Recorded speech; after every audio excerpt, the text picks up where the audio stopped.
Donc nous avons l'Amida. L'Amida, donc c'est se tenir devant Akadosh Baruch Hu. C'est pas un travail philosophique, c'est pas un travail intellectuel. Ouais. C'est vrai qu'on a besoin de faire intervenir la réflexion pour mettre de l'ordre dans les idées, dans les mots. Mais ça, c'est une étape intermédiaire, la réflexion dans la tfila. Tu comprends? Le but, c'est d'arriver à ressentir. D'accord? Alors, le grand paradoxe, c'est que la Gdusha, on ne peut pas la ressentir quelque part. Pourquoi on ne peut pas ressentir? Alors que le Magan Avraham, on peut ressentir que Hachem, il nous accompagne, et que c'est le Dieu du peuple juif, et on peut lire les livres d'histoire, et on peut regarder la Torah avec Avraham Avinu, et voir comme quoi on est privilégié, que Hachem, il est bon et bienfaisant, il nous accompagne, et il nous accompagne, il nous a accompagnés, il nous accompagne, et il nous accompagnera, et il nous amènera à la Géoula. Donc sentir qu'on a un privilège, et comme ça, on est en confiance pour demander à Hachem ce qu'on a besoin, parce qu'on sait qu'on est les descendants des protégés de Dieu. Non, c'est facile, Magan Avraham.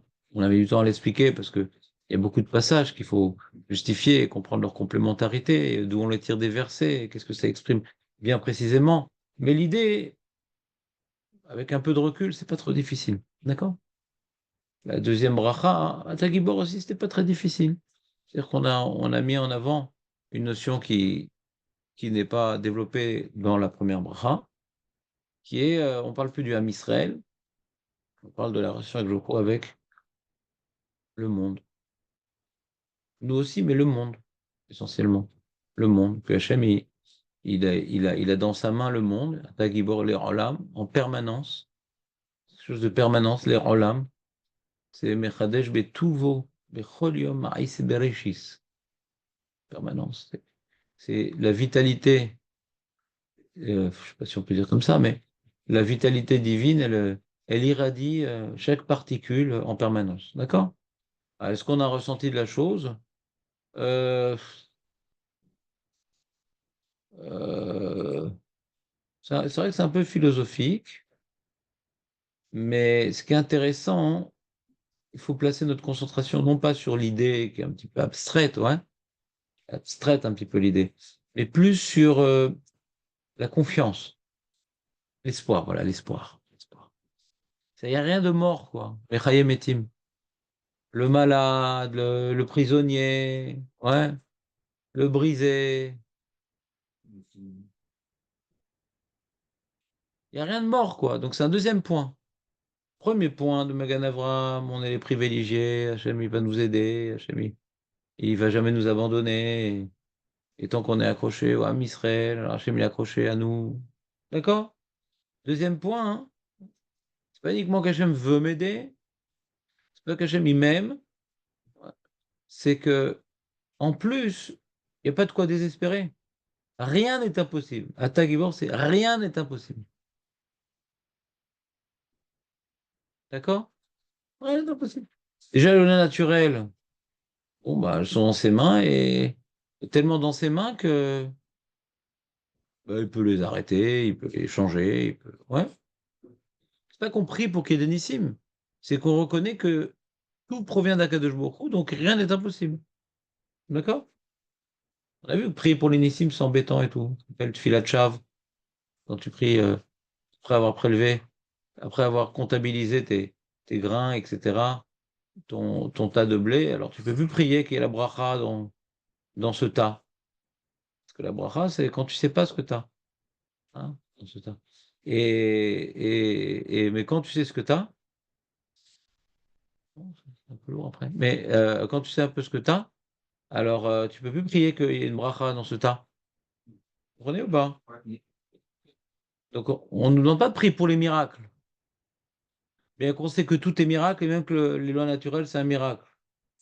Mais en tout cas, hein, on prie pour ce qu'on a besoin sans être, comment dirais-je, angoissé. Ah, mais peut-être faut pas, et peut-être c'est fini, et peut-être que c'est compliqué. Bakesh, Bakesh.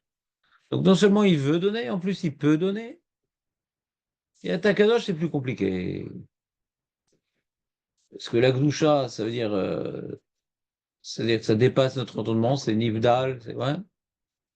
Donc, il y avait l'opinion des philosophes, le Kuzari, le Ran, qui nous disaient bah voilà, que Atakadosh, c'est quoi? Bah, c'est... Après avoir défini un peu Akadosh Baruch Hu, bah, on n'a rien dit. C'est beaucoup plus que ce qu'on a dit. C'est un tremplin pour exponentialiser tout ce qui a été dit. Et la remarque qu'on avait formulée sur cette lecture, c'est bon, c'est un peu philosophique, quoi. On est en train de prier, on n'est pas en train de, on n'est pas en train de chercher à définir Dieu. Si tu cherches à définir Dieu, allez, fais gaffe. Ne le mets pas en boîte. On n'est pas en train de le définir, en train de se tenir devant lui. Donc c'est vrai que pour se tenir devant lui, il faut savoir devant qui on se tient. Mais le but, c'est pas de le définir, c'est de ressentir devant qui on se tient. Pas de, comment dirais-je, formuler une définition précise et rigoureuse. Non, c'est de ressentir devant qui on se tient. Donc en termes de ressentiment, qu'est-ce que ça fait à Takadosh? Alors, effectivement, la réalité divine, c'est quelque chose qui nous dépasse. On a rajouté l'opinion du Rashba. Kadosh, c'est pas uniquement que ça nous dépasse. Tu te rappelles ce qu'il dit le Rashba, Jonathan, ou pas? On dirait un médecin. Mais on dirait le médecin devant son ordinateur. Ouais?